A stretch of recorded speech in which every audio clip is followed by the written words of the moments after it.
ओम नमस्ते जी। आपका स्वागत है आपका अपना चैनल आओ वेद पढ़ें में।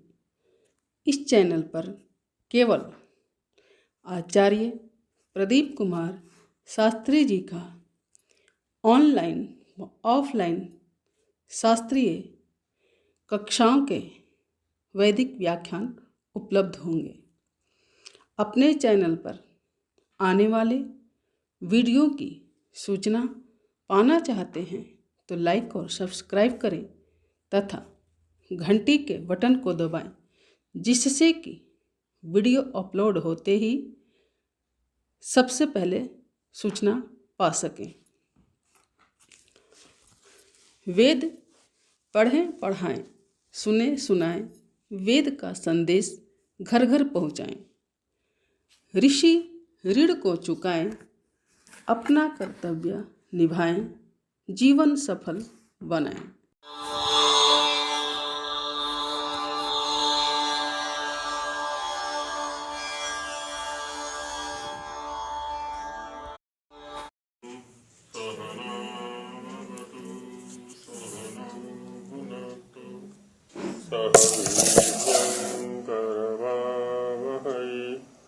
तेजस्विनावधीतमस्तु मा विद्विषावहै। ओम शांति शांति शांति। वेद नित्य हैं, इस विषय पर चिंतन चल रहा है। शब्द की अनित्यता से वेद में अनित्यता नहीं आती, पुस्तकों के अनित्य होने से भी वेद अनित्य नहीं है। ये दो पक्ष पीछे विचार किए गए। अब इस समय व्याकरण शास्त्रादि जो शब्द प्रधान ग्रंथ हैं, शब्द प्रधान शास्त्र हैं, उनके आधार पर शब्द की नित्यता को दिखाया जा रहा है। पहले तो स्वामी जी महाराज ने ये बता दिया कि शब्द दो प्रकार के हैं जो ईश्वर के ज्ञान में स्थित हैं। शब्द अर्थ संबंध वो नित्य है। अब यहाँ दिखाया जा रहा है कि शब्द नित्य है, तो शब्द की नित्यता होने से वेद भी नित्य है। शब्द को जो पीछे अनित्य दिखाया था वो न्याय दर्शन के आधार पर ध्वनि के स्तर पर, ध्वनि अनित्य है, उत्पन्न हो रहा है, नष्ट हो रहा है, उत्पन्न हो रहा है, नष्ट हो रहा है। और देखो हमारी इंद्रियों का जो सामर्थ्य है, इंद्रियां हमारी शब्द से संबंधित दो इंद्रियां हैं, एक है वाग इंद्रिय और एक है श्रोत्रेंद्रिय। तो वाग इंद्रिय और श्रोत्रेंद्रिय का जो सामर्थ्य है वो कितना है? एक समय में एक वर्ण का उच्चारण करना और ग्रहण करना है ना। वाणी का जो सामर्थ्य है, वाग इंद्रिय का जो सामर्थ्य है वो क्या सामर्थ्य है? एक काल में एक वर्ण, जिसको अक्षर कहते हैं, लेटर कहते हैं, के उच्चारण करने का सामर्थ्य है। माने हमारा जो वाग इंद्रिय है वो एक काल में अनेक वर्णों का उच्चारण नहीं कर सकता। शब्द की और वाक्य की तो बात बहुत दूर है। और इसमें होता क्या है, जैसे हमने कोई शब्द लिया है ना, कोई भी शब्द ले ले, दीपक शब्द ले लिया हमने। अब दीपक शब्द को बोलने के लिए वाग इंद्रिय को कितनी बार प्रयत्न करना है? जितने उसमें वर्ण हैं, द, ई, प, अ, क, अ, 5 वर्ण हो गए। जब हमारा वाग इंद्रिय द पर है उच्चारण करने की दृष्टि से, उस समय आगे वाली जो 4 वर्ण है वो नहीं है। ये चिंतन चल रहा है हमारा ध्वनि के स्तर पर हैं? छह हो गए, द ई प अ क अ, हाँ 6 हो गए। तो जिस समय हमारे जो वागिंद्रिय है वो द पर है, उस समय 5 वर्ण आगे वाले हमारे पास नहीं है। और जब वागिंद्रिय द को बोल करके ई पर पहुंचा तो तब तक क्या हुआ, द नष्ट हो चुका और आगे वाले जो 4 हैं वो हमारे पास नहीं है। अब ऐसे ही आगे प पर पहुंचा तो द ई नष्ट हो चुके हैं और आगे वाले जो अ प क अ हैं वो नहीं है अभी। तो आगे आगे वाले वर्ण का उच्चारण करता जाता है और पीछे पीछे वाला जो वर्ण है वो नष्ट होता जाता है। एक काल में केवल एक ही वर्ण पर हमारा वागिंद्रिय रहता है। देखिए उच्चारण करके देख लीजिए, द ई 2 वर्ण है वहां पर और दोनों के लिए अलग से प्रयत्न करना है। द के लिए अलग से करता है, हमारा जो आत्मा से ये वर्ण उत्पत्ति का विषय चालू होता है। अच्छा, और यदि फिर भी संदेह हो रहा हो, ये लगता हो कि जी दी हमने एक साथ बोल दिया, ये लग रहा है ना, तो उच्चारण करते समय जिह्वा पर ध्यान दें। जिह्वा द पर अलग जा रही है और ई पर अलग जा रही है। हमारे मुख के अंदर प्रयत्न हो रहा है ना। पहले वर्णोच्चारण शिक्षा के प्रसंग में चर्चा की थी। तो द पर अलग है, मुख के अंदर ही देख लें, पीछे के विषय को छोड़ दें, क्योंकि मुख के अंदर जो घटना घट रही है उसको तो हम पकड़ सकते हैं आराम से, थोड़ा ध्यान दे करके। तो द के लिए अलग प्रयत्न है, ई के लिए अलग प्रयत्न है। दी दी दी, पहले द के लिए जिह्वा दांत के पास चला गया, उसके बाद ई के लिए पीछे यत्न हो रहा है। ई द ई दी दी। अब देखिए द दांत में टकरा गया, ई के लिए जी पीछे हट गया थोड़ा सा, दी दी दी, है ना। हाँ, तो प्रत्येक वर्ण के लिए अलग प्रयत्न करना होता है। तो इस तरह से जिह्वा का सामर्थ्य, वागिंद्रिय का सामर्थ्य हमारा इतना ही है कि एक काल में एक ही वर्ण का उच्चारण हो सकता है। अच्छा, यही स्थिति हमारे श्रोत्रेंद्रिय की है। ये भी एक काल में एक ही वर्ण का ग्रहण कर सकता है, ज्यादा का नहीं कर सकता। जब द का ग्रहण किया है तो आगे वाले जो 5 वर्ण है इसके पास नहीं है। ई का ग्रहण किया तो द नष्ट हो चुका है, आगे वाले नहीं है। आगे आगे बढ़ते गए, पीछे पीछे वाली ध्वनियां नष्ट होती गई। तो मुख बोलने वाला है, कान सुनने वाला है, तो जिस क्रम से मुंह बोलेगा उसी क्रम से कान सुने। हाँ, तो उसी क्रम से वर्ण नष्ट भी हो रहे, ठीक है नहीं। अब समस्या हमारे सामने ये आती है, जब एक काल में हम माने वक्ता कोई भी एक ही वर्ण का उच्चारण कर सकता है और श्रोता भी एक काल में एक ही वर्ण का श्रवण कर सकता है। फिर दीपक, ये जो 6 वर्णों का समुदाय है, ये तो कभी उपलब्ध होना नहीं हमें, या हो जाएगा? कभी भी नहीं हो सकता, है ना। लेकिन हो रहा है, अर्थ का बोध भी हो रहा है। जैसे हम दीपक कहते हैं, एक अर्थ विशेष का बोध होता है, व्यक्ति विशेष या द्रव्य विशेष से हम जुड़ जाते हैं तुरंत। तो होता क्या है, इंद्रियों के पीछे एक संयोजक यंत्र बैठा हुआ है, वो पकड़ता रहता है, वो है बुद्धि। बुद्धि के स्तर पर नाश नहीं होता, है ना। बुद्धि सबको पकड़ पकड़ के रखता रहता है और उसी क्रम से पकड़ता रहता है। जिस क्रम से उच्चारण या श्रवण होगा ना, उसी क्रम से पकड़ पकड़ के अपने पास में संग्रह करता रहता है। वो पकड़ के रखता है तो वो किसे नष्ट होगा? इंद्रियों के स्तर पर चर्चा चल रही थी हमारी, है ना। इंद्रियों का सामर्थ्य इतना ही है, खाली एक काल में दूसरे वर्ण का ग्रहण वो नहीं करा सकती, ना ग्रहण कर सकती है ना उच्चारण कर सकती है।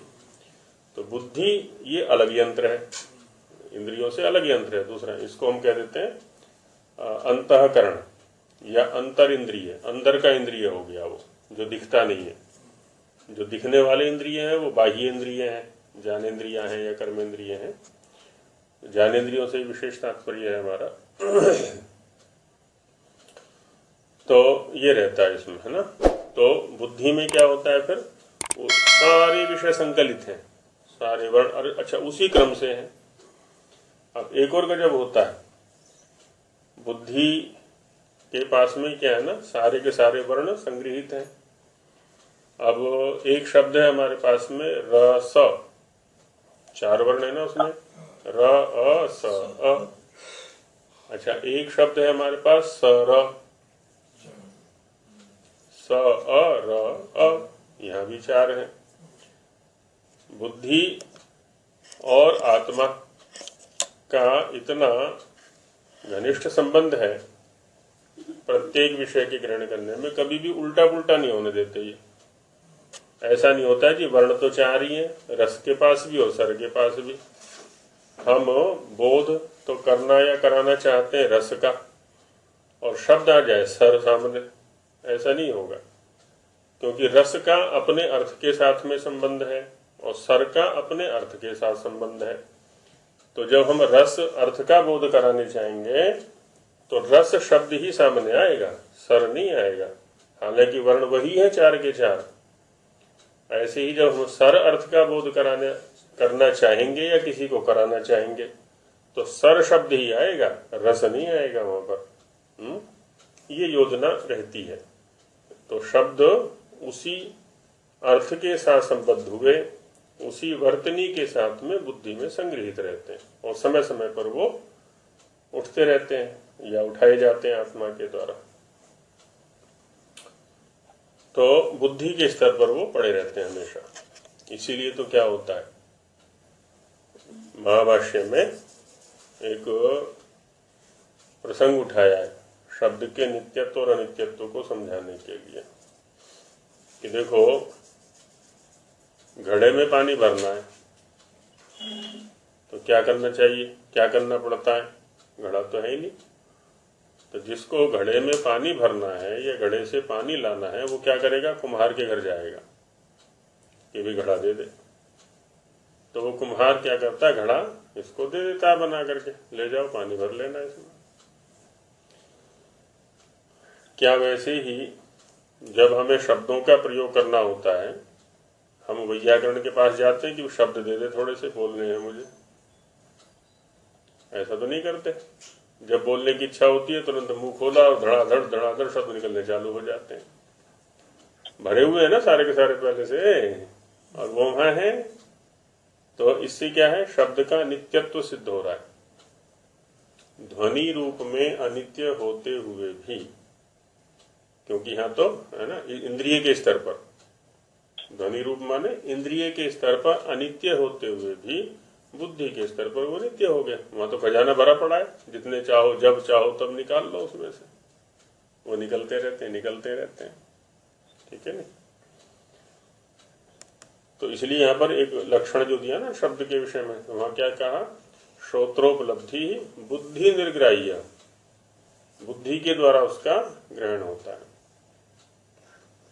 अब इसका हिंदी जो विभाग है ना उसमें देख लेते हैं थोड़ा। हिंदी का कल पढ़ा था कि नहीं पढ़ा था? हाँ, हिंदी वाला पढ़ना है। यह जो वेदों के नित्य होने का विषय है, इसमें व्याकरणादि शास्त्रों का प्रमाण साक्षी के लिए लिखते हैं, साक्ष्यर्थम लिख्यन्ते, है ना, साक्षी के लिए, गवाही के लिए लिखते हैं। इनमें से जो व्याकरण शास्त्र है सो संस्कृत और भाषाओं के सब शब्द विद्या का मुख्य मूल प्रमाण है। ये वाक्य क्या कह रहा है कि जो व्याकरण शास्त्र है, व्याकरण शास्त्र बहुत सारे हुए हैं। जब से ये पढ़ने पढ़ाने का क्रम चल रहा है ना, पढ़ने पढ़ाने का क्रम कब से चल रहा है, पहले एक चर्चा चली थी हमारी कि आरंभिक जो ऋषि थे वो स्वयं ही इतने योग्य थे कि सीधा ईश्वर से ग्रहण किया उन्होंने। उसके बाद के जो ऋषि थे वो असमर्थ हो गए, तो वहां से पढ़ना पढ़ाना चला, चलो भाई हम बता देते हैं तुम्हें, तो ये बताते थे, वो ग्रहण कर लिया करते थे। उसके बाद और ज्यादा ह्रास हुआ, बताने से भी ग्रहण नहीं कर पाए, फिर उन्हें व्याख्याओं की आवश्यकता पड़ी, क्योंकि हमें पता नहीं चल रहा है कुछ भी, हमें तो व्याख्याएं चाहिए जैसे आजकल है। तो जब से ये व्याख्या क्रम चला है तब से इन वेदांगों की रचना हुई वहां पर। तो उसके बाद से बहुत सारे व्याकरण बने, लेकिन आज जो उपलब्ध व्याकरण है एक पाणिनीय व्याकरण, सभी व्याकरणों में ये प्रधान है। छुटपुट संकेत पुराने व्याकरणों के मिलते हैं, तो उनमें अधिकतम व्याकरण या तो केवल लौकिक शब्दों को समझाते थे अथवा केवल वैदिक शब्दों को समझाते थे। लेकिन जो पाणिनीय व्याकरण है ये कैसा, दोनों प्रकार के शब्दों को समझाता है। लौकिक शब्दों को भी, लौकिक माने लोक में व्यवहार में जो प्रचलन में आते हैं ना शब्द, उनका भी व्याख्यान करता है, और जो वेद को समझने में सहयोगी शब्द हैं उनका भी व्याख्यान करता है। तो लौकिक और वैदिक दोनों प्रकार के शब्दों का स्वामी जी ने यही संकेत किया यहाँ पर कि सो संस्कृत और भाषा, भाषा माने लोक भाषा जिससे हम आपस में व्यवहार करते हैं, व्यावहारिक भाषा। संस्कृत माने शास्त्रीय भाषा है ना, जो शास्त्रीय शब्द प्रयोग है उसको संस्कृत बोल दिया है, और भाषा से तात्पर्य जो लौकिक शब्द प्रयोग है उसको भाषा बोल दिया यहाँ पर, कि सब शब्द विद्या का मुख्य मूल प्रमाण है। अब यहाँ क्या आ गया, मुखम व्याकरणम स्मृतम, ये कहा है कि वेद पुरुष का मुख व्याकरण है। जैसे इस शरीर को पोषण देने के लिए क्या करते हैं हम, मुख के अंदर डाल देते हैं जो कुछ भी पोषण देना होता है ना, बादाम भी इसमें, काजू भी इसमें, किशमिश भी इसमें, और कुछ भी खिलाना होता है शरीर को तो मुख में डालते हैं सारे के सारे, और कोई गति नहीं है। वैसे ही जितना भी शब्द व्यवहार है, चाहे वो लौकिक है और चाहे वैदिक है, व्याकरण के बिना उसमें गति नहीं है। व्याकरण के बिना हम व्यवहार नहीं कर सकते। अब कोई ये कहे कि जी व्याकरण पढ़े हुए लोग तो बहुत थोड़े से हैं, लेकिन शब्द से तो सारे के सारे व्यवहार कर रहे हैं कि नहीं कर रहे हैं, तो ये कैसे कह सकते हैं कि बिना व्याकरण के हम शब्द के व्यवहार को नहीं कर सकते? तो कर तो सकते हैं, लेकिन जो गहराई शब्द के द्वारा अर्थ बोध करने में व्याकरण के माध्यम से आती है वो वहां नहीं आ सकती। अब यहां तो क्या है ना, सामान्य लोक व्यवहार में जैसे अग्नि शब्द का प्रयोग किया, तो अग्नि शब्द से क्या लेगा, वो आग।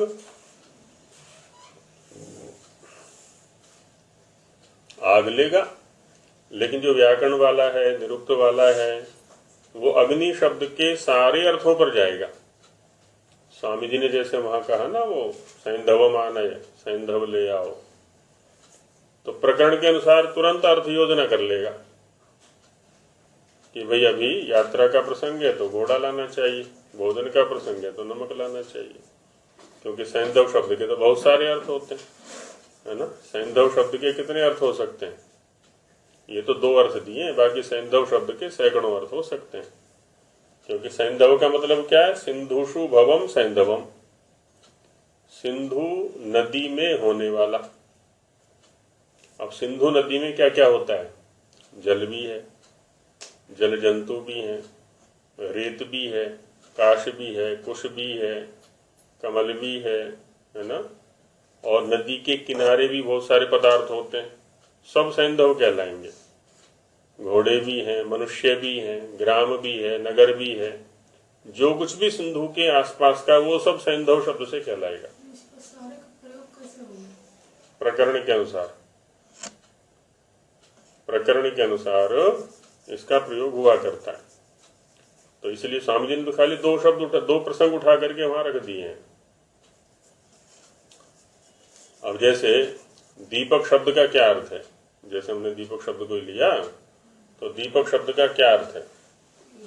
प्रकाश का एक ही अर्थ हो गया, ठीक है, और एक व्यक्ति विशेष का नाम है ये।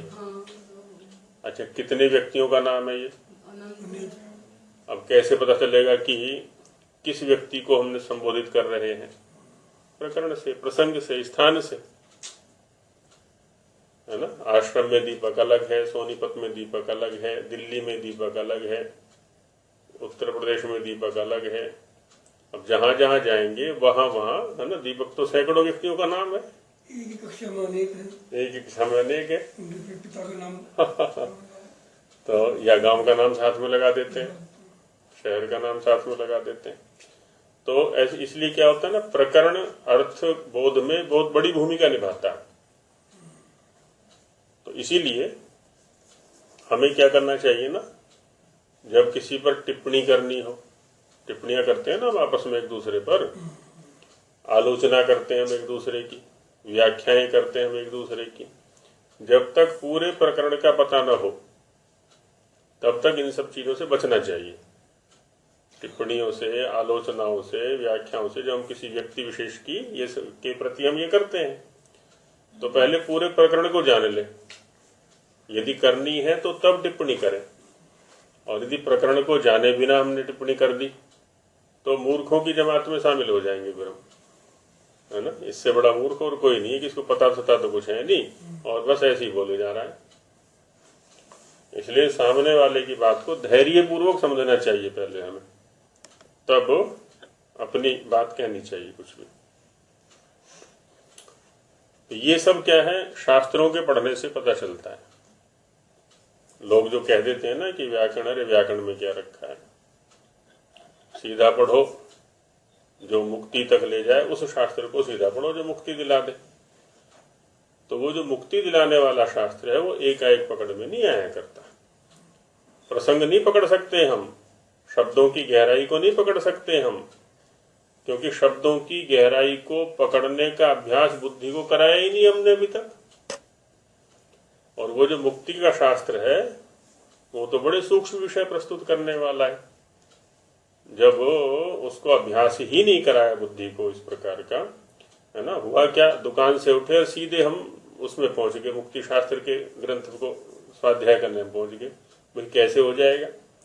बुद्धि में तो दुकान घूम रही है, बुद्धि में तो परिवार घूम रहा है, बुद्धि में तो संसार घूम रहा है। तो वो जो दर्शन के जो सूक्ष्म विषय हैं वो कैसे पकड़ लेगी बुद्धि? संभव ही नहीं, उसको तो अभ्यास कराया ही नहीं। तो ऋषियों ने जो क्रम दिया है शिक्षा से लेकर के वेद पर्यंत पढ़ने का, वो इसीलिए दिया है क्योंकि आंतरिक तैयारी बहुत जरूरी होती है। आंतरिक तैयारी नहीं है तो उधर गति नहीं हो सकती, विनाश हो सकता है ना। व्यक्ति को क्या होता है ना, भ्रम हो जाता है, मैं बड़ा आध्यात्मिक हो गया हूं, मैं बड़ा योग पुरुष हो गया हूं, मैं बड़ा साधक साधना पुरुष हो गया हूं, आदि आदि। आंतरिक मजबूती नहीं है उसकी, वो शक्तिहीन अंदर से होता है। बाहर से शब्दों के स्तर पर या वस्त्रों के स्तर पर या सामाजिक स्तर पर वो प्रदर्शित हो जाता है वैसा। तो ऐसी स्थिति में व्यक्ति की बड़ी दुर्गति होती है। तो इसलिए आंतरिक तैयारी की अत्यंत आवश्यकता है। तो वही कह रहे हैं कि जो सो संस्कृत और भाषाओं के सब शब्द विद्या का मुख्य मूल प्रमाण है ना। इसके बिना और कोई प्रमाण नहीं है। व्याकरण के बिना ऋषि के एक एक शब्द को पकड़ने का और जीवन में लाने का हमें प्रयास करना चाहिए। उसके बनाने वाले महामुनि पाणिनि और पतंजलि हैं। व्याकरण में भी क्या है ना, कई स्तर हैं।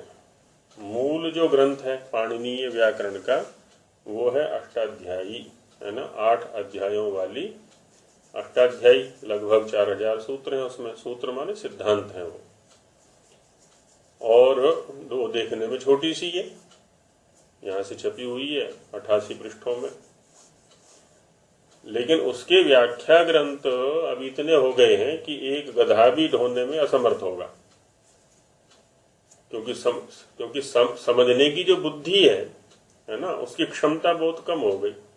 तो व्याख्याएं और व्याख्याएं और व्याख्याएं और व्याख्याएं, कितनी व्याख्याएं हो गई हैं उसकी। और व्याख्याएं भी 2 प्रकार की हैं। एक ऋषियों की परंपरा से व्याख्याएं हैं जिनको हम आर्ष परंपरा से बोल देते हैं। दूसरी मनुष्यों की परंपरा से है, जिनको हम अनार्ष परंपरा बोल देते हैं या नव्य परंपरा। प्राचीन और नव्य दो प्रकार के हैं। महाभाष्य जो है वो व्याख्यान ग्रंथ है उसी का, अष्टाध्यायी का ही व्याख्यान ग्रंथ है, बहुत बढ़िया ग्रंथ है। तो उनका ऐसा मत है, किनका? व्याकरण शास्त्र वालों का, कि सब शब्द नित्य हैं, सारे के सारे शब्द नित्य हैं, क्योंकि इन शब्दों में जितने अक्षर आदि अवयव हैं, शब्दों में जो अवयव हैं वे सब कूटस्थ अर्थात विनाश रहित हैं, है ना, उनका विनाश नहीं होता। कूट शब्द को कल हमने समझ लिया था, है ना, जो बढ़ई की दुकान में जाकर के या लोहार की दुकान में जाकर के अन्य जो लकड़ियां हैं वो आ रही हैं, फटफट के जा रही हैं, आ रही हैं, जा रही हैं, तो वो अनित्य हो गए, लेकिन कूट वहीं की वहीं स्थिर है, वो विनाश रहित। और वे पूर्वापर विचलित भी नहीं, विचलते भी नहीं। कोई पूर्व में चला जाए, कोई पर में चला जाए, कोई आगे हो जाए, कोई पीछे हो जाए, तो ऐसे परिवर्तन भी उनमें नहीं होता है। और उनका अभाव माने लोप व आगम कभी नहीं होता, ना लोप होता है और ना ही आगम होता है, आना जाना। इससे वैदिक अर्थात जो वेद के शब्द और वेदों से जो शब्द लोक में आए हैं वे लौकिक कहते हैं ना। प्रथम तो हो गए वेद के शब्द जो वेद में हैं, और वेद के आधार पर ही लोक में आ गए फिर, क्योंकि व्यवहार तो सारा वहीं से आया हुआ, व्यवहार का जो आधार है वो तो वेद ही है। वे भी सब नित्य ही होते हैं, क्योंकि वैसे ही व्यवहार में आ रहे हैं सब, क्योंकि उन शब्दों के मध्य में सब वर्ण अविनाशी और अचल हैं। उन शब्दों में जो वर्ण हैं, अक्षर हैं, वो अचल हैं, स्थिर हैं, नित्य हैं, तथा इनमें लोप, आगम और विकार नहीं बन सकते। किसी वर्ण का लोप हो जाए, कोई नया आ जाए, किसी के स्थान पर कोई अन्य आदेश हो जाए, आदि आदि व्यवहार उसमें नहीं बन सकते। व्याकरण वाले समझाने की दृष्टि से ये सब प्रक्रियाएं रखा करते हैं। इस कारण से पूर्वोक्त शब्द नित्य हैं। जब शब्द नित्य हैं तो वेद भी नित्य हो गए, फिर जो शब्दात्मक हैं, शब्दमय हैं। तो दोनों ने कह दिया इन्होंने, वेद वाले भी और वैसे लौकिक भी। शब्द को पकड़िए, ऋषि के शब्द कि वेद के शब्द नित्य हैं, और वेद से जो लोक में आए ऐसे लौकिक शब्द भी नित्य हैं। सारे लौकिक शब्द नहीं, है ना, वेद से जो लोक में आए ऐसे जो लौकिक शब्द हैं वो भी नित्य हैं, क्योंकि वैसे के वैसे सुरक्षित हैं वो। अच्छा, मान लिया जैसे, है ना, एक दीपक शब्द हो गया, अब दीपक शब्द वेद से आया, ये नित्य हो गया। अब दीपक का आपने दीपू बना दिया लोक में ला करके, ये अनित्य है। दीपक तो चलेगा, बहुत दिन तक चलेगा, बहुत दिन तक क्या चलेगा, क्या अनंत काल तक चलेगा, लेकिन दीपू जो है वो एक व्यक्ति विशेष के साथ प्रयुक्त हुआ था, और व्यक्ति विशेष के साथ ही वो समाप्त हो जाएगा फिर, आदि आदि। इसको हम बोल देते हैं विकृत शब्द या अपभ्रंश शब्द, है ना, जो दीपक से बिगड़ कर ही निकल गया वो। अब गौ शब्द है, गौ शब्द कब से चल रहा है? वेद के काल से। और गावड़ी आदि आदि, है ना, और सब जगह नहीं है ये, ठीक है नहीं। हरियाणा में भी सब जगह नहीं मिलेगा। जो पठित वर्ग है वो गऊ का प्रयोग करेगा, है ना, आदि आदि जो भी वो गाय हैं, ये जो भी है, हाँ, ऐसे बहुत सारे शब्द हैं। तो प्रत्येक शब्द के बहुत सारे विकृत हो जाते हैं। इसकी स्थिति वैसे ही है जैसे ईश्वर ने हमें शरीर तो बहुत बढ़िया दिया था, बाद में अपने अज्ञान के कारण से हमने उसको बिगाड़ दिया। तो जो स्थिति शरीर के साथ है वही स्थिति शब्द के साथ भी है। वेद ने हमें जो शब्द दिए थे ईश्वर के माध्यम से, वो तो एकदम बढ़िया दिए थे, हमने अज्ञान, आलस्य, प्रमाद के कारण से उसके स्वरूप को बिगाड़ दिया, तो वो अपभ्रंश हो गए बिगड़ बिगड़ के। तो ऐसा रहता है। मतलब इससे तो यही लगता है कि भाई जो ईश्वर ने भाषा दी है, संस्कृत दी है, तो संस्कृत ही रखनी चाहिए। हाँ बिल्कुल। अन्य अन्य भाषाएं ये तो मतलब एक किस्म से बिगाड़ी कर रही बिगड़ी है, विकृत है सारी। पंजाबी होगी चाहे उर्दू होगी, अच्छा कोई भी है, सब विकृत है ये। तो एक तो इनमें वर्गीकरण हो जाता है समाज का, तो ये समस्या होती है, एकता नहीं रहेगी। दूसरा क्या है कि इन शब्दों में जो अपभ्रंश शब्द हैं, जो बिगड़े हुए शब्द हैं, इनमें हमें धर्म से जोड़ने का सामर्थ्य नहीं है, मूल तत्व से जोड़ने का सामर्थ्य नहीं है। मूल तत्व से नहीं जोड़ेंगे, ये केवल स्थूल व्यवहार से जोड़ देंगे, बहुत स्थूल व्यवहार से। अच्छा, उसका जो दुष्परिणाम है वो क्या है कि जो सूक्ष्म तत्व का बोध हो करके हम उससे लाभ ले सकते थे पदार्थ से, वो नहीं ले सकते, उससे वंचित हो गए। इसलिए अब जैसे भोजन शब्द है, भोजन शब्द के का जो मूल तत्व है वो हम नहीं जानते, तो क्या होता है, भोजन का मतलब है पेट भरने की सामग्री। भोजन मूल तत्व से हट करके कि जो स्वास्थ्य का आधार है, कैसे स्वास्थ्य का आधार है, जो स्थूल शरीर, सूक्ष्म शरीर और आत्मा तीनों को सुरक्षित रखे, है ना। प्रसन्न आत्मेंद्रिय मना, आत्मा मन माने अंतर इंद्रिय या सूक्ष्म शरीर, स्थूल शरीर और आत्मा तीनों को स्वस्थ रखे, वस्तुतः वो उसका नाम है आहार, उसका नाम है भोजन। और वहां से ये शब्द हट गया तो कहां पहुंच गया, पेट भराई। जैसे भी ये पेट भर जाए और कभी भी भर जाए, ना उसका समय से कोई लेना देना है ना, ना उसका आध्यात्मिकता से कोई लेना देना है, बस। अब कितना विनाश हो गया, अब ये देखिए। अच्छा, अब दूसरा है अध्ययन क्रिया। अब अध्ययन क्रिया किस लिए करनी है, ज्ञान के लिए। ज्ञान किस लिए करना है, दुखों से छूटने के लिए।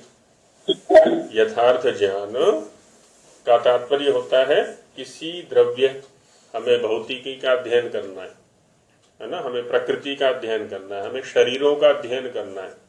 किस लिए करना है, जिससे कि इनसे हम यथावत उपयोग ले सकें और इनको भी दुख से रहित रख सकें और स्वयं को दुख से रहित कर सकें। अब अध्ययन का देखिए क्या विकृत रूप हो गया। पढ़ाई करो जी, किस लिए करनी है पढ़ाई, नंबर लेने के लिए। नंबर किस लिए लेनी है, नौकरी लगने के लिए। नौकरी किस लिए करनी है, पैसे के लिए। पैसा किस लिए कमाना है, पता नहीं, यहाँ तो पता नहीं, सब गोल हो जाता है। बस अधिकतम पैसा हमारे पास होना चाहिए। उसके पास 1 करोड़ है तो मेरे पास 10 करोड़ होना चाहिए। किस लिए होना चाहिए, वो कमा कमा करके मर जाता है ऐसे। पैसा कमाने के लिए, पैसा किस लिए कमा रहे हैं, मौज करने के लिए। हाँ, मौज कहाँ होती है, मौज क्या होती है उसका पता नहीं, वो होता ही नहीं कुछ भी। अभी कितने बड़े बड़े पैकेज आजकल कंपनियां देती हैं, है ना, लाखों लाखों के, करोड़ों करोड़ों के देते हैं वो, और वो कमाते रहते हैं, कमाते रहते हैं। अब ना तो वो परिवार के लायक है, दोनों के दोनों ही। अच्छा, पैसा क्या होता है, वो अकाउंट में ही काउंट होता रहता है, नाम तो है उसको अकाउंट है, लेकिन उसमें काउंट होता रहता है कि मेरे अकाउंट में इतना हो गया, इतना हो गया, इतना हो गया, इतना हो गया।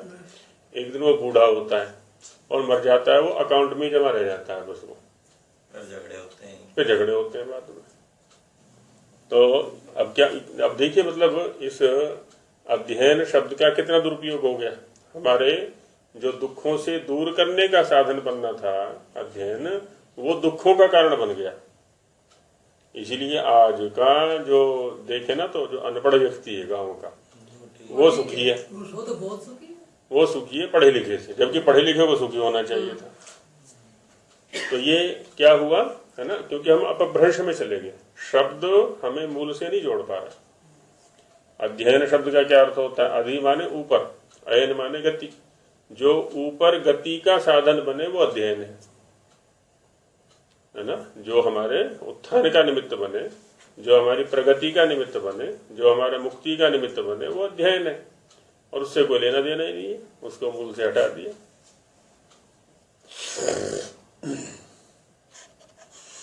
तो व्याकरण क्या है ना, हमेशा हमें तत्व से जोड़ करके रखता है। व्याकरण के बिना और कोई साधन है ही नहीं लोक के अंदर अभी तक, जो हमें तत्व से जोड़ के रखे। तो इसलिए ये महाभटकाओं में चले जाते हैं, जो सीधे एकदम उसमें चले जाते हैं ना, अध्यात्म शास्त्र में चले जाते हैं। एक तो ऋषि परंपरा के विरुद्ध आचरण है पूरी तरह से, और वो बड़ा विचित्र स्थिति उनकी हो जाती है आगे जाकर के, पीछे लौट नहीं सकते, आगे बढ़ने की योग्यता नहीं है उनमें, ये स्थिति हो जाती है। ये हिंदी का क्या है जी? जैसे संस्कृत में वेद दिए हैं परमात्मा ने, तो हिंदी का क्या रहेगा इसमें? अब होता क्या है ना, प्रत्येक भाषा का भावों को अभिव्यक्त करने का अपना सामर्थ्य होता है। अभी तक के अध्ययन से, और यदि संस्कृत को ठीक से पढ़ेंगे, जितनी भी भाषाएं उपलब्ध हैं उन सब में समृद्धतम जो भाषा है वो संस्कृत है। इतना ज्ञान भंडार, इतना शब्द भंडार अन्य किसी भी भाषा के पास में नहीं है। माने किसी भाव को अभिव्यक्त करने का साधन जितना बढ़िया संस्कृत के पास है, अन्य के पास में नहीं है। तो हिंदी तो क्या है, एक अपभ्रंशों का एक संकलन है, एक तरह से देखा जाए। हिंदी जो है वो कई भाषाओं का एक संकलित सा रूप है, सम्मिश्रित सा रूप है। उसमें बहुत सारे शब्द मिल गए आकर के, बहुत सारी भाषाओं के शब्द मिल गए उसमें आकर के।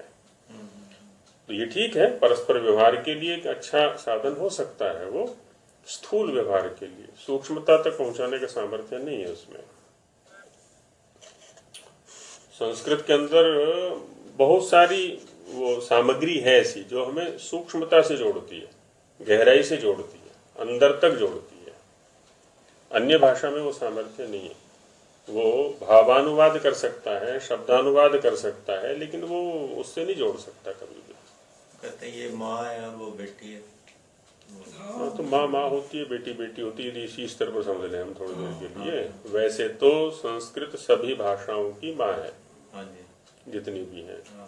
तो बेटी में वो सामर्थ्य नहीं होता जो माँ में सामर्थ्य होता है। बड़ी बेटी बोलते हैं। अभी हम बेटी और माँ के स्तर पर ही सोच रहे हैं, है ना। तो बेटी में वो सामर्थ्य थोड़ी होता है जो माँ में होता है।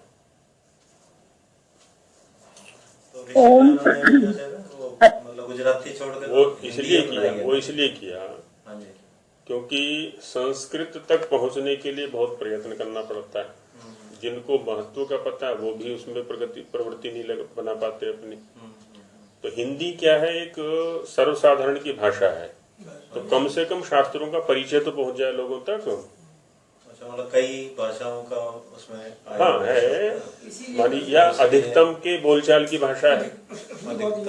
अधिकतम तक तो शास्त्रों का परिचय तो कम से कम अधिकतम तक पहुंच जाए। अधिकतम के बोलते हैं। चलो गहराई तक भी नहीं तो परिचय पहुंचेगा तो हो सकता है 100 में से 10 की प्रवृत्ति हो जाए, 20 की प्रवृत्ति हो जाए, तो कुछ का तो उद्धार होगा उसमें। ये है, क्योंकि नहीं तो क्या किया स्वामी जी के सामने भी, स्वामी जी से पहले भी, बाद में भी, जो हमारा पंडित वर्ग है उसने शास्त्रों के व्याख्यान संस्कृत में किए और संस्कृत को इतना कठिन बना दिया, इतना जटिल बना दिया कि वो समझ में ना आए कुछ भी।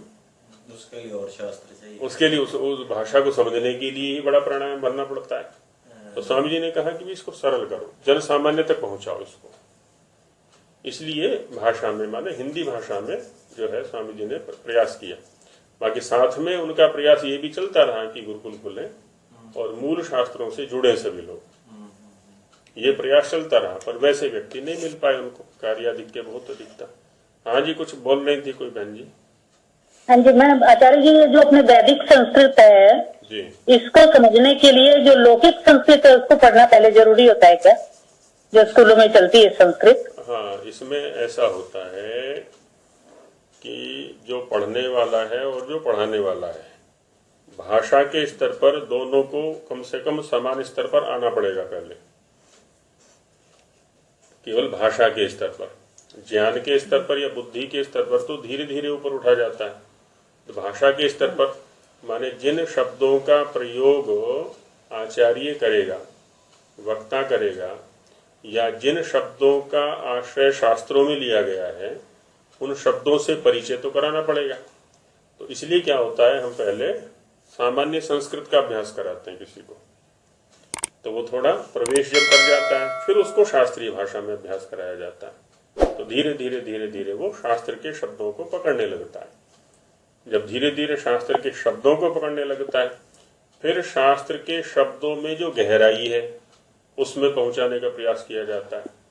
तो पहले शब्द के स्तर पर प्रयास होता है और उसके बाद उसका जो भाव गंभीर्य है ना, उसमें पहुंचने का प्रयास होता है। ठीक है, धन्यवाद।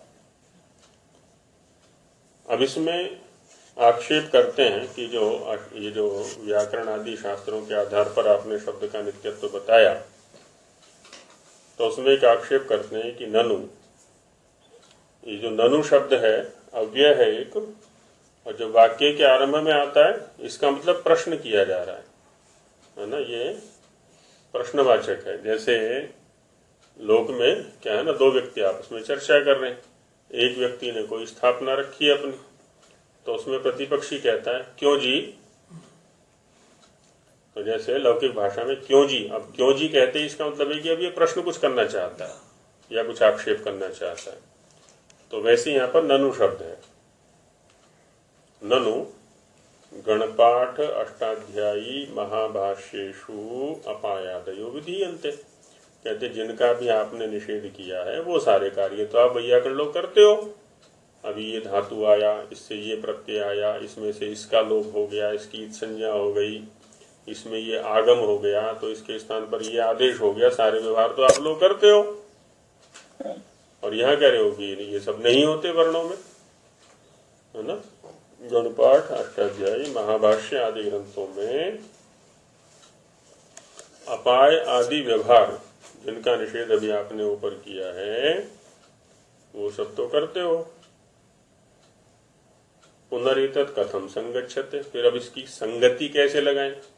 माने एक तरफ तो व्याकरण शास्त्र कह रहा है कि शब्दों में वर्ण नित्य हैं, उनमें आगम अपाय आदि आदि नहीं हो सकते, और दूसरी ओर वही व्यवहार वो स्वयं कर रहे हैं। तो ये तो माने जिस व्यवहार को कर रहे हैं उसी का खंडन भी कर रहे हैं साथ में। तो इसकी संगति कैसे लगाई जाए। इत्येवं प्राप्ते, ऐसे पूर्व पक्ष के या संशय के प्राप्त होने पर ब्रूते महाभाष्यकार, है ना, महाभाष्यकार ही समाधान इसका कर रहे हैं कि सर्वे सर्वपदादेशा दाक्षी पुत्रस्य पाणिने एक देश विकारे ही नित्यत्वं नोपपद्यते। सर्वे सर्वपदादेशा, जब किसी वृक्ष को समझना होता है हमें, है ना, कल भी इस उदाहरण को लिया था हमने, तो वृक्ष को समझने या समझाने के लिए क्या करते हैं हम, उसके एक एक अवयव को समझाते हैं। चाहे तो बाहर से आरंभ करें चाहे अंदर से आरंभ करें, उसको समझाते हैं एक एक अवयव को लेकर के। लेकिन वास्तविक जो सत्ता है वो वृक्ष की है, समुदाय की है। ठीक वैसे ही किसी शब्द को समझाने के लिए क्या करते हैं, उसके एक, है ना, एक अवयव को लेकर के समझाने का प्रयास किया जाता है। तो समझाते समझाते क्या है, पूरे समुदाय को समझ लेता है फिर व्यक्ति। तो वे कह रहे हैं कि सर्वे सर्वपदादेशा, जितने भी यहाँ पदादेश हैं, आगम हैं, अपाय हैं आदि आदि, वो सारे के सारे संपूर्ण के स्थान पर ही हुए हैं। वहां कोई अवयव नहीं है। होता क्या है, इस प्रसंग को हम थोड़ा ऐसा समझ सकते हैं, जैसे यज्ञ में घी से आहुति देनी है, ऐसा कहा गया। घी से देनी है, तो घी का मतलब क्या होता है, गोघृत। आयुर्वेद वालों का एक सिद्धांत है कि जहां घृत शब्द का प्रयोग करें तो वहां गोघृत लिया जाए, क्योंकि प्रधान जो घी है वो गाय का घी है। तो अब जैसे हरियाणा में हम बैठे हुए हैं, अब यहाँ गाय का मतलब होगा हरियाणवी नस्ल की गाय, है ना। गोघृत जो हम कहेंगे, तो अब हरियाणा का व्यक्ति है और हरियाणा वाले व्यक्ति को ही वो प्रवचन कर रहा है या बता रहा है। तो अब वो कल को पहुंच गया उधर गुजरात में या कहीं और किसी दक्षिणी क्षेत्र में पहुंच गया। अब वहां क्या करे, वहां तो हरियाणवी गाय है नहीं, हरियाणवी गाय का घी भी नहीं मिलेगा, तो फिर क्या करे? तो कहते हैं कि हरियाणवी गाय के स्थान पर गुजराती गाय का घी ले लेना, है ना। हरियाणवी गाय के स्थान पर, अब इसका मतलब ये नहीं है वहां पर, यहाँ स्थान शब्द का प्रयोग कर रहे हैं हम, जैसे यहाँ प्रयोग करते हैं ना कि सु के स्थान पर रू आदेश हो गया, या इस धातु के स्थान पर ये आदेश हो गया, तो ठीक वैसे यहाँ पर क्या प्रयोग किया हमने? हरियाणवी गाय के घी के स्थान पर गुजराती गाय के घी का प्रयोग कर लेना, है ना। तो वहां पर क्या हरियाणवी गाय का घी है उसके पास?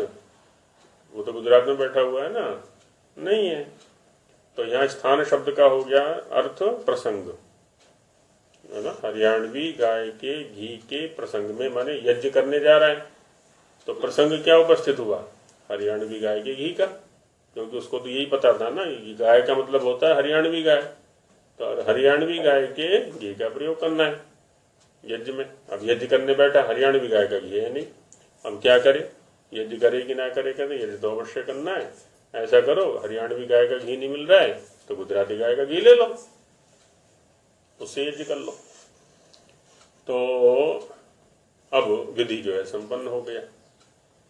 तो स्थान शब्द का अर्थ होता है प्रसंग, ऐसे। और व्याकरण में एक न्याय है,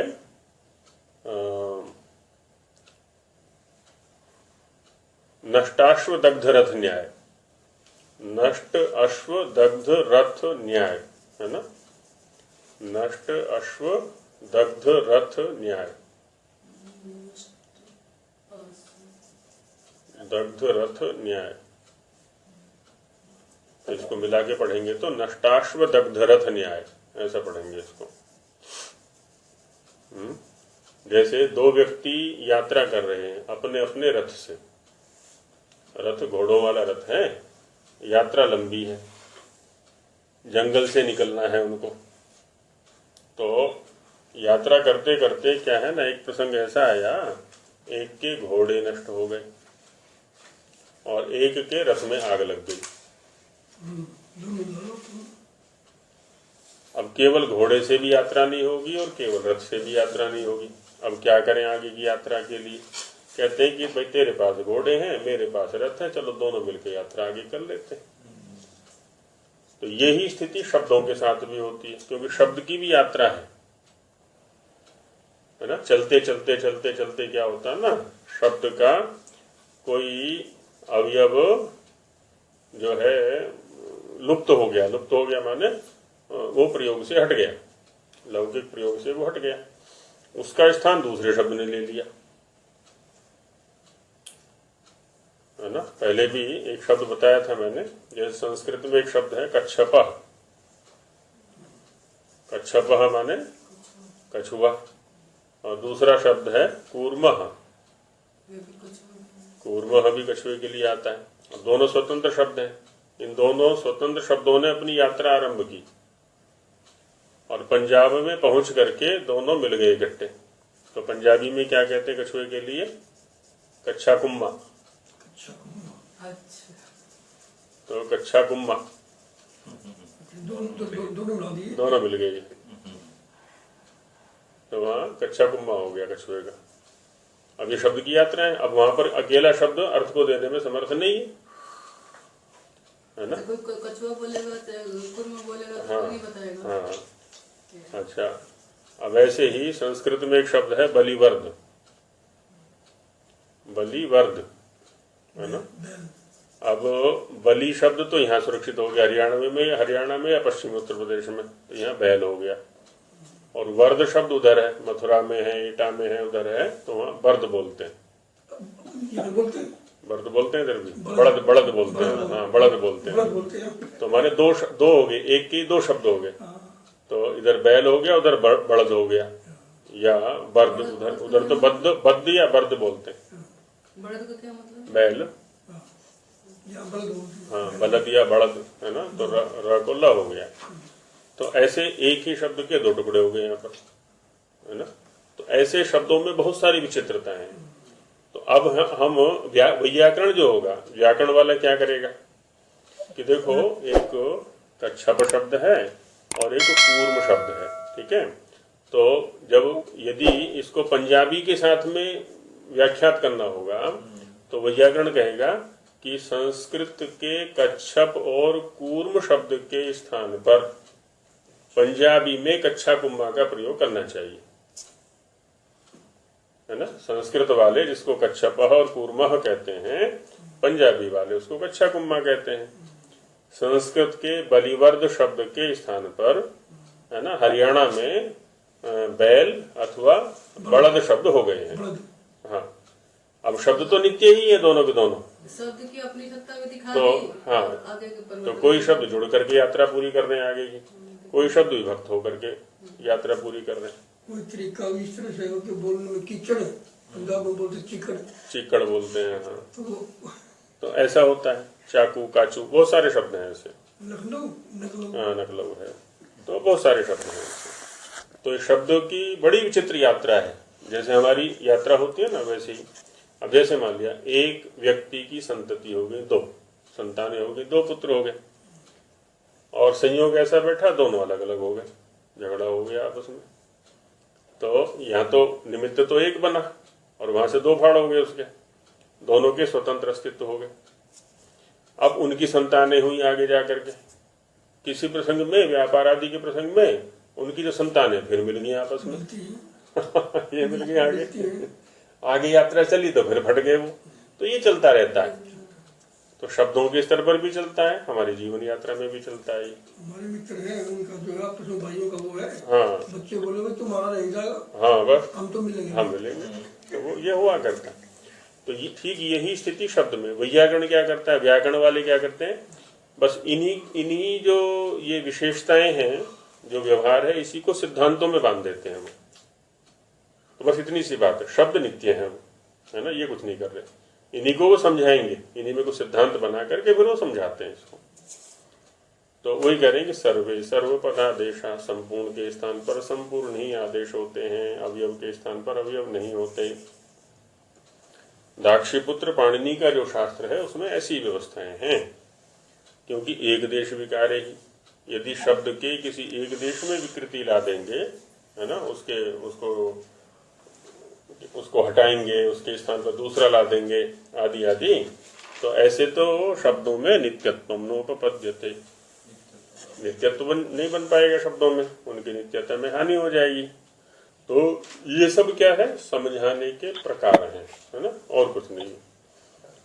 जैसे रेखा गवय होता है ना, कि अब रेखा गवय कभी गवय नहीं हो सकता।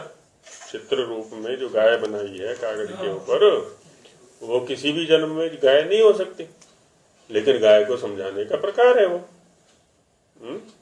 तो ठीक वैसे ही सिद्धांत है ये इस प्रकार के। अब यहाँ जी जी जैसे वो है कोस पे पानी बदले, 4 कोस पर बानी, हाँ 4 कोस पर वाणी, हाँ कोस पर बदले पानी, 4 कोस पर बानी। तो क्या है ना, अपभ्रंश हो जाता है वाणी में, शब्द अपने रूप को बदल देता है, व्यक्ति के स्वभाव में भी परिवर्तन हो जाता है। ग्राम ग्राम में, है ना, एक ही परिवार के 2 सदस्य हैं, वो एक यहाँ रह रहा है और दूसरा जो है वो अन्यत्र जाकर के रह गया, उनके स्वभाव में अंतर पड़ जाता है। तो पानी का अंतर होता है, वहाँ की हर चीज बदल जाती है, प्रकृति बदल जाती है। तो पूरी प्रकृति का यही है स्थिति। हाँ बिल्कुल प्रकृति की स्थिति है। बिल्कुल बिल्कुल बिल्कुल, स्थान स्थान पर बदलाव है, वहां पर यह होता है। अपने ही जीवन को देखो, हमारे जीवन में ही हर क्षण परिवर्तन है। अभी हम एक प्रकार के परिवेश में रह रहे हैं तो अलग प्रकार की विचारधारा हमारी चल रही है, 1 घंटे बाद दूसरे प्रकार के परिवेश में चले गए, विचारधारा एकदम बदल गई, व्यक्ति वही है, विचारधारा बदल गई उसकी तो यही परिवर्तन शब्द में भी होते हैं सर्वत्र, है ना, इसी का नाम तो संसार है। ये विकल्प वृत्ति के कारण ही उत्पन्न होते होंगे जी, विकल्प वृत्ति जो होती है मन की वृत्ति है, विकल्प वृत्ति, विकल्प वृत्ति आप कहाँ से उठा रहे हैं, योग दर्शन से? हाँ जी हाँ जी।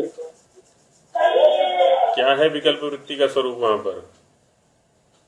तो ये चीज है कि उसमें ये विचार उठता कि पता नहीं वो चीज कैसी है, ये ऐसा है या नहीं है, सही है या शब्द ज्ञानानुपाति वस्तु शून्यो विकल्प। हाँ जी, हाँ जी।